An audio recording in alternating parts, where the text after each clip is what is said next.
I'm so happy to have my good friend Loraine back with me. She has so many questions, so I thought we would just have another conversation about connecting to the soul. And today we're going to expand a little bit on one of my posts. I wrote a post called The Soul Can Take the Sting Out of Rejection. Rejection is really a very, very painful time for all of us. And, she had some questions, and so we thought we'd start there. Hi, Loraine. Good morning. Hi, Janice. Yes, this is my favorite topic. The pain of rejection, breakups, that kind of thing. And it once took me 8 years to get over someone. And when they finally came back, it was too late, of course. But I couldn't believe that it lasted that long. And I didn't have too many moments of being in my soul. It was just pretty bad. So when I saw your post the other day where you said in your therapy practice you've learned that it takes about 3 months of, the pain, the real pain, but then after that you should be getting better and starting your new life. Well, can you connect that to the whole soul, connecting with your soul thing, and tell me, would that have helped me, or what would I do the next time if I ever get involved with anyone again? Well, hopefully that won't keep happening, but it happens to all of us. And yeah, in my practice, I've noticed when people come in after rejection, they're devastated. I mean, they come in probably the most severe pain that I've ever seen people go through. And I always tell them that it is a really, really difficult time. It really almost looks identical to me as when somebody loses somebody they love, like from death. So if I was sitting there with a client, I sometimes would not be able to tell whether this person died or this person actually, Wow. it's that severe. It is. It's good to hear you acknowledge that, because when I was going through it, I didn't get the same amount of sympathy as if someone had died on me, because we weren't married. He was just the boyfriend, and they just said, oh, it's just a heartbreak. But it did feel like a death. Yeah. And, people have the same symptoms as a death too. I notice they can't eat, they can't sleep. They're almost a little disoriented. They can't like think clearly. And that's the exact same symptoms you get when someone dies. People are very disoriented. They're almost in shock. And, when you're rejected or you lose someone you love, we really go through the exact same pain and the exact same grief steps. And I'll tell clients that, because they'll walk in and they'll be like, this is ridiculous. And I'm so upset over a relationship. I'm being so ridiculous. I can't sleep. I can't. Yes, there is that. You do think that you're being ridiculous, that other people are doing fine with it, and you're just being especially awful with it. Yes. And like you said, you're not really getting that much support, because people will be like, oh, he wasn't good for you anyway. I never liked him, or, Yes. somebody better anyway. And, when you're in that kind of pain, that reaction is just not very helpful at all. And what is the pain? Is it the rejection? Yes, it's the rejection. So what happens when we're rejected? And I kind of look at it this way. When our little ego is young and we get rejected, our ego is almost like a little detective, and writes down every little instance that we got rejected and records it. So every time we've felt rejection in our life, our body remembers it, and a part of us remember it. So every cumulative time we get rejected, even little rejections, when you call somebody up and they say, and you ask them to go to a movie with you and they say no, that's a form of rejection. So every single time that happens, and depending on our sensitivity, it affects us in a very, very deep way. So we want to have like a lot of compassion for ourselves, which we often just don't have, Yeah, and that's what you teach, to treat yourself as if yourself were your best friend, and you wouldn't want your best friend to suffer. Right. So so this soul energy is, when you're connecting, you feel good. Mm-hmm. Is it even possible when you're going through a breakup pain to get into that mode, to get yourself there? It is. I mean, it definitely is. We have to go through our feelings and respect them and honor them. But when the soul is there, it's almost like in the back of your mind, this isn't as important as it seems right now. So when you have your connection, even though you're upset and you're going through what you're going through, you have this sense that I'm going to be okay, that I am loved, that my life isn't going to be, devastated by this. There's Mm-hmm. this other sense happening, like kind of in the background. And that really, really can buffer and help. And I always say the soul kind of buffers our life experiences. So you're feeling that in the back of your mind. I mean, I guess that's what keeps you going through the breakup. It's Hmm. that Yes. somehow knowing. Hmm. Is that, should we think of that as our soul and try to bring it to the forefront? Yes. Yeah, absolutely. I think when you bring your soul into your awareness, when you give it some room, those feelings of self-loathing that come from being rejected, kind of eases a little bit. So it's sort of like, you're in all this. I hate myself. I did this wrong in the relationship. I messed this up.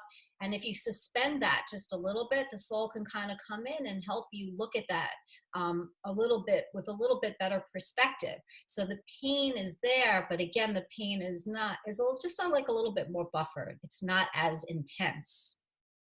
Should you kind of wait for the 3 months to pass first You before don't you? have to. I mean, if you have a strong connection to your soul and you have this practice going, people will meditate and they'll feel better, or they'll start doing another spiritual practice, like doing the book, The Magic, because every day with the magic, you have like something to do every day. So it kind of gives our ego a rest. So you can definitely do things to kind of get yourself out of it a little bit, but we do have to respect kind of what we go through in a rejection or a death. We have to, Mhm. we're human and we want to respect our feelings and how we're feeling. It's just that when you have when you have that soul connection, you don't believe the self-loathing as much. You just don't believe it. So when we feel rejected, we believe that self-loathing. We believe that to be true. When you're connected to the soul, you know that that's not true. You know Mhm. that you're a good person. You Mhm. know that you're loved. You just have that feeling. So the rejection almost doesn't hit you as hard. Mhm.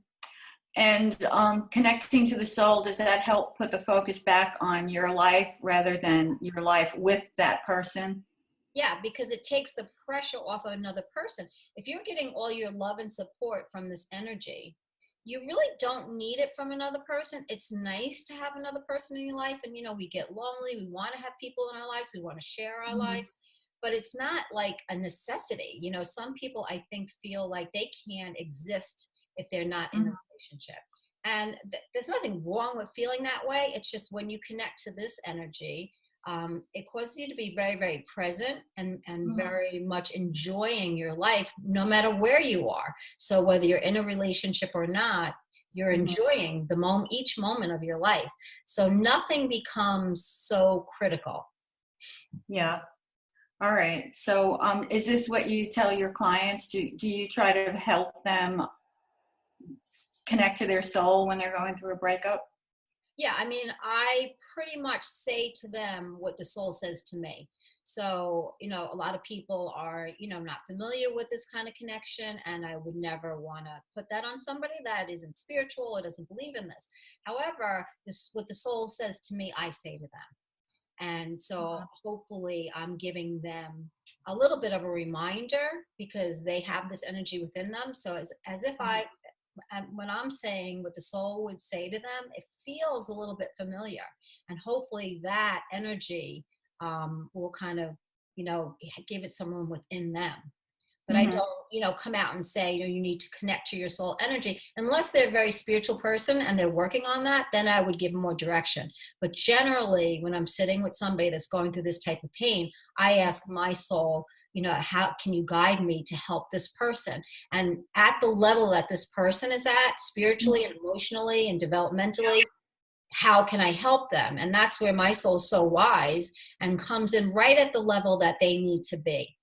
Mhm. And it's different for everyone. For some people I'm just listening, for some people I'm giving a little bit more advice. It Yeah. depends. It really depends on that person, where they are in their So journey. there's no general advice that you can give us about the soul and disappointments in life, because that was another question. Just how, aside from breakups, we all go through lots of things that hurt. And, Yeah. Hmm. you know, if the soul is right there and can help us, you know, so this breakup advice probably applies to everything that Yes. hurt. Yeah, absolutely everything.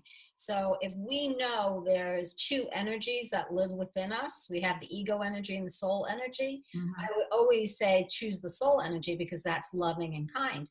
But people are not used to that energy, so they're not even looking for it. So you can't look for something that you're not aware of. So the first step is you have to be aware that this energy exists that you can tap into to feel better. Right. Once you know it exists, you can then challenge your ego that keeps playing over and over. Mhm. And what I tell people mostly, and this is really what my first book was about, The Forgotten Friend, was to not listen to it. You can't listen to this ego voice. You know, it plays this horrible record of all of our imperfections, and it's not wrong. It does categorize things, you know, in a kind of a very exact way. So that's where it gets you. It reminds you of things that you know you kind of did do wrong because nobody's Yeah. perfect. So that's the hook. The ego always has truth to it, but it's not true. It's true, but it's not true.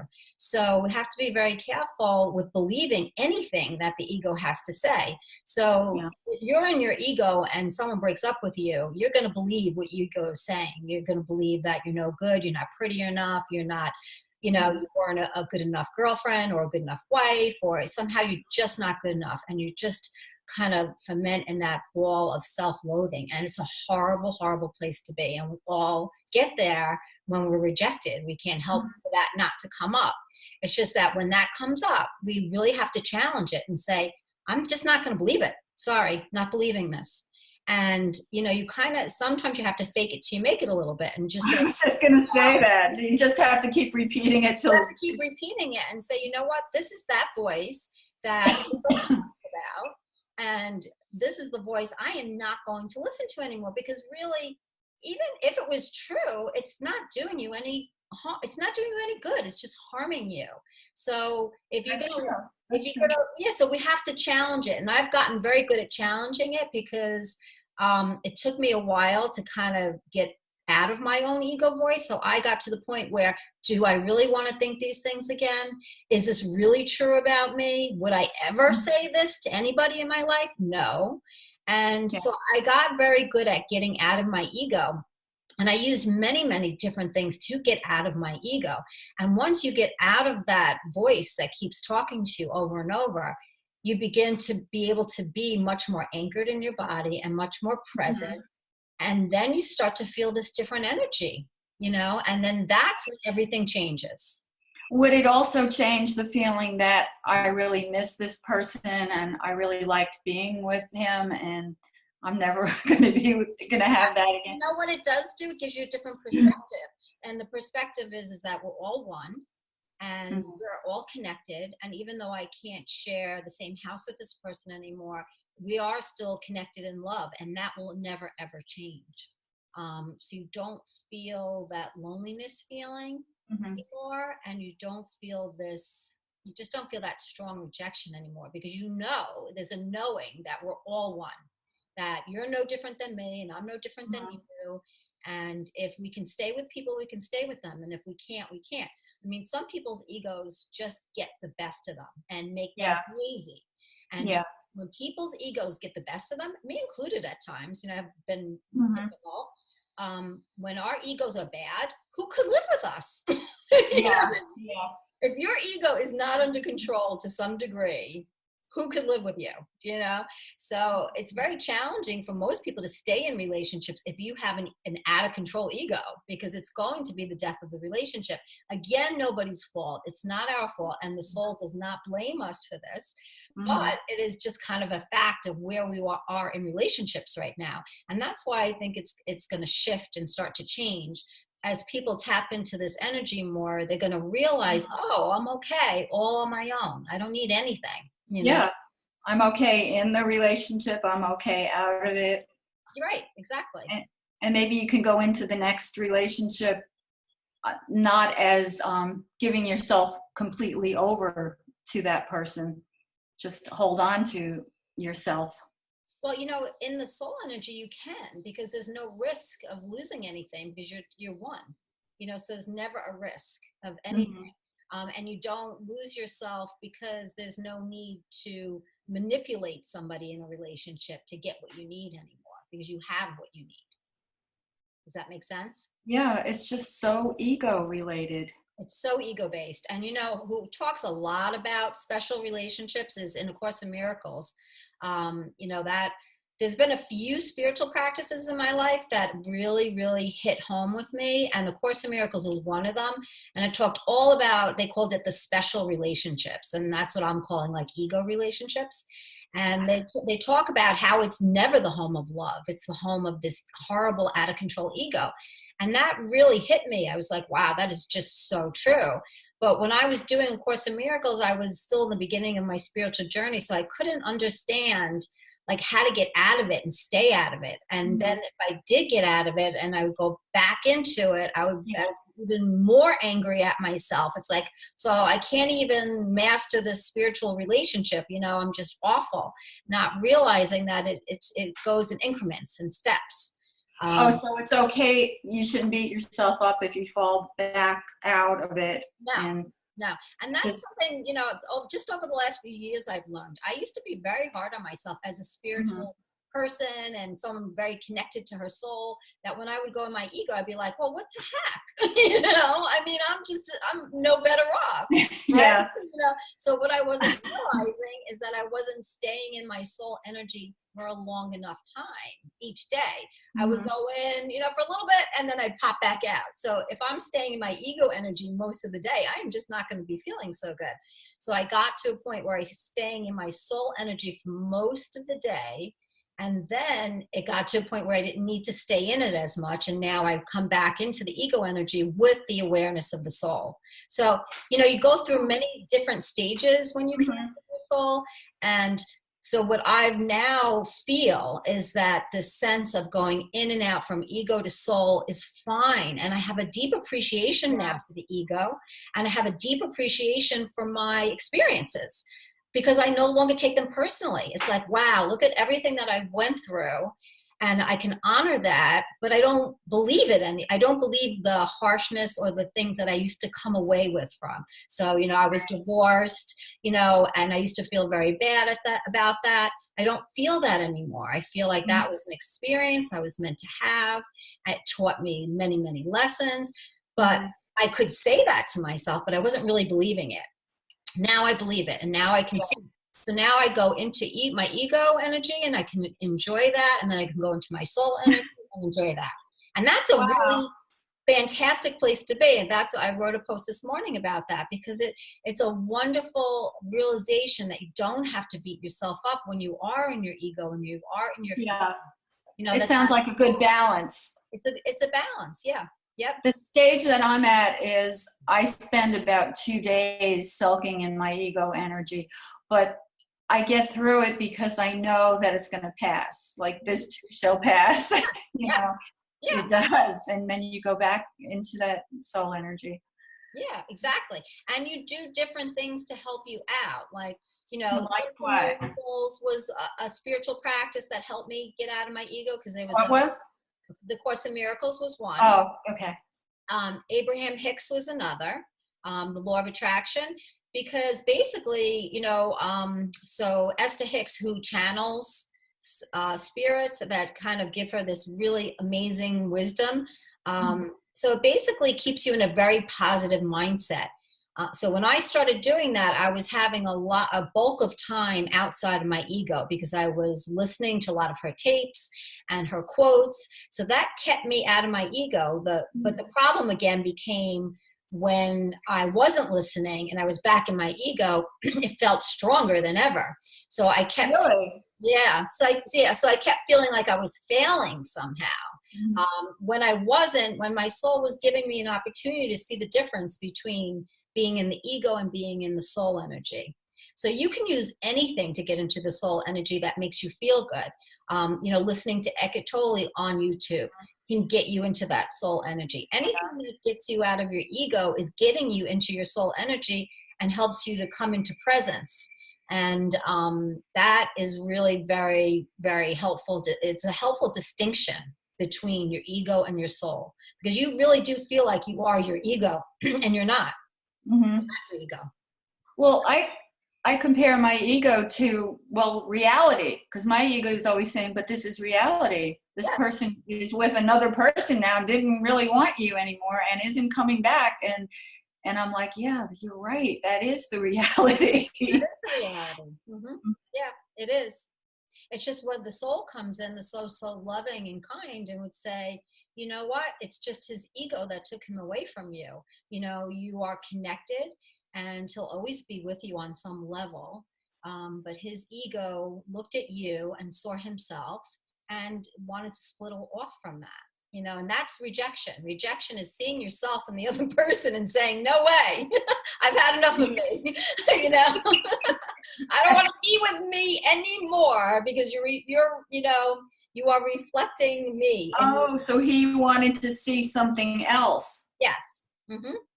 Sometimes when we kind of can't handle being with somebody, it is actually the thing in us that we've split off that we don't want to have in ourselves.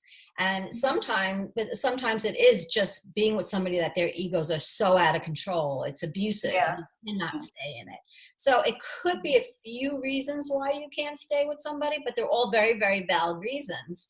And the soul energy would never, ever want you to stay in a relationship here that's doing you any harm or any damage, ever. Well, that's true. That's true. The way I look at breakups now, aside from the whole soul connection, is I want to honor that person's decision. And me sulking and carrying on and trying to contact the person is not honoring that person's decision and life choices. So you have to honor other people. Very evolved way to be, and a very caring way to be for that other person. You know, to take that into consideration when you're in a lot of pain.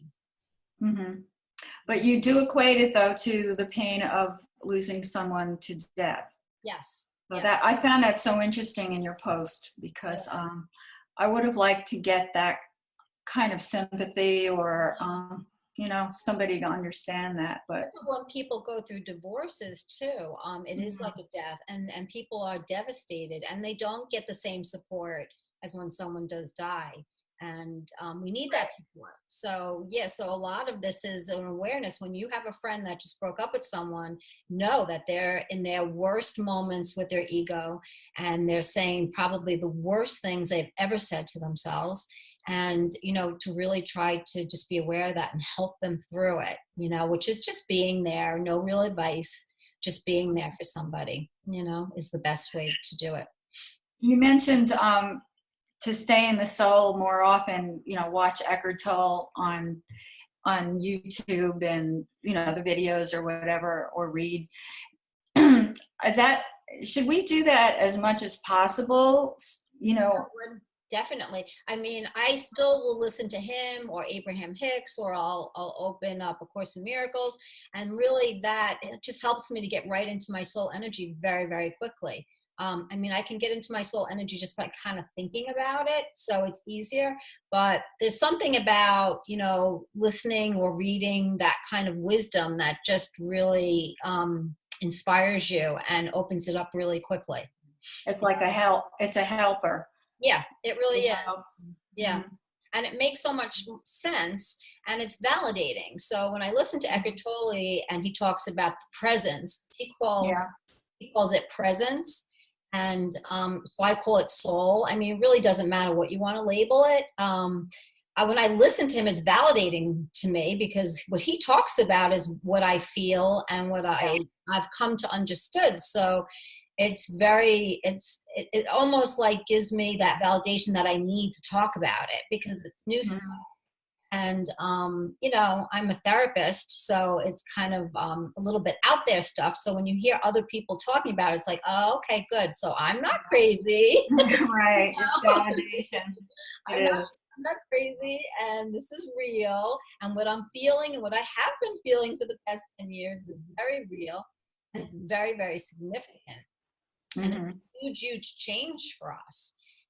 But I think it's a needed change, because most people are listening to their egos way too much. Yes, yes. The people who get angry quickly Mhm. seem to be ego-driven people.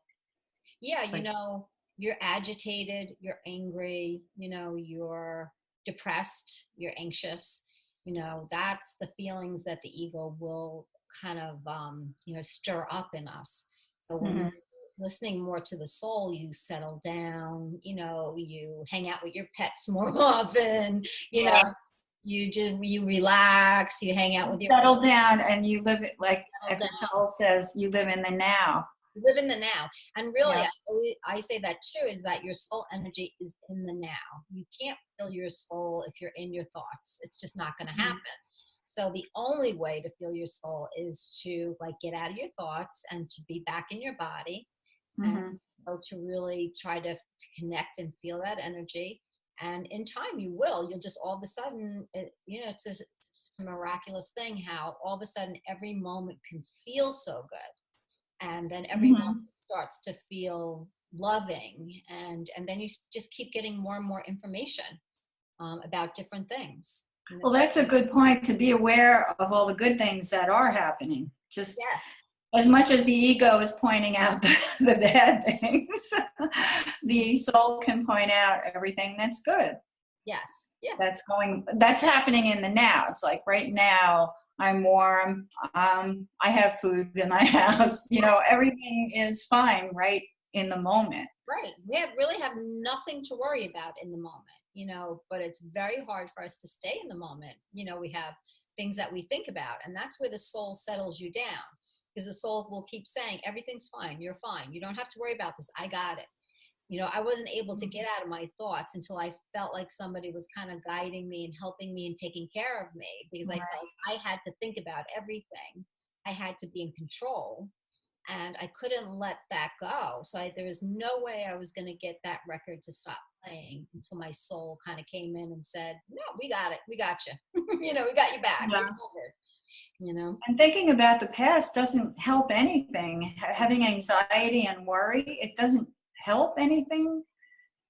It's No. crazy. No, but we're very addicted to our thinking. We like to think, and there's Hmm. nothing wrong with thinking. It's just when it turns on you, that's when you have to stop. You have to say, anytime I'm evaluating myself in a negative way, that's my ego, and I'm just going to stop. It's a waste of my time. Nobody's perfect. And we could just go on and on about how imperfect we are in our lives and our bodies and our homes and everything, or we can just have fun, and that's our choice. Yeah. It sounds simple, but it's not simple. It really does take a little bit of convincing your ego yourself to like pull away from this ego, to detach from the ego. It takes a little convincing and a little Mhm. bit of experience of the alternate. And once you know that it works, that it can happen, it kind of builds on itself. Yeah. You've seen yourself get out of the ego and into the soul, and so the next time the ego is really bringing you down, you know that you can switch.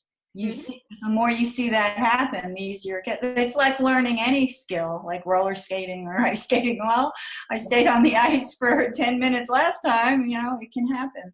Yes, So, exactly. Yeah, that's exactly it. You really have to experience it. And once you experience it, it really does, it'll change your life. It's an amazing thing. I'm at the stage where I give myself like overnight. I'm like, go to sleep. In the morning, you might feel Hmm. better. You might be in your soul connection. This morning, I woke up and I was depressed, but I said to myself, well, I'm going to be talking to Janice at 9 o'clock this morning, and that is guaranteed to get me out of whatever stupid ego depression this is. Hmm. And because I now know that there are things that will Yeah, change my mood. right, I exactly. know it now. Yeah, you can think about the last time you felt that way and you did your collage and how much better you felt. So Yes. you can kind of like help yourself to remember, well, when I felt this way and I got out of my ego thoughts, I did much better So let me try it again, you know? And then Yeah. you kind of respect that, you know, pattern of thought that you have that leads to depression, to say, all right, you know, that's my ego. That's that record. So this is my record on depression. And it's okay. This has been my life experience. I want to validate that and say, you know, I haven't had it easy. And Mhm. times when I want to feel a little sad for myself, but I don't want to injure myself. So I can feel it and then I'm going to let it go. That's a really great point. Mhm. Validate it, say, yes, you did have a hard time, feel it, Yeah. but don't injure yourself. Yeah, we don't want to like throw the whole ego away. You know, we want to respect its, you know, observations and you know, Observation. we want to respect it and understand where it's coming from because it isn't false. You know, there is truth to it in the Mhm. in our human world. It's just we're so much bigger than this human. Mhm. So that's what we have to remember. So yeah, it's true on this level that I'm feeling depressed over these things, Mhm. had these experiences, but yet I'm so much, much more, you know, so that kind of helps it. Mhm. And so the soul would come in and say, yeah, you know what? That was horrible that you had to go through that. And I wish you didn't have to, but you've learned a lot from it. What have you learned? Mhm. You know, how has it strengthened you? How has it Mhm. expanded you?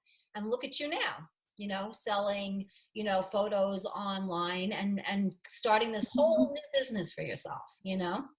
I know, I know. That is great, but sometimes the ego can be stronger and say, "But so what?" Yeah, So yeah, what? yeah. Yeah, let And me tell you, it's the strength of the ego is very, very strong, but the strength of the energy of the soul is stronger. yeah. So it Well, the strength for me when I'm taking pictures or making a collage, the beauty, that feeling of seeing beauty just overtakes me. There's nothing as strong as that. right. And you're in it, that's your soul energy when you're doing that. You're in your soul energy. That's what it feels like for you. You You've know? noticed, you see that in my photographs.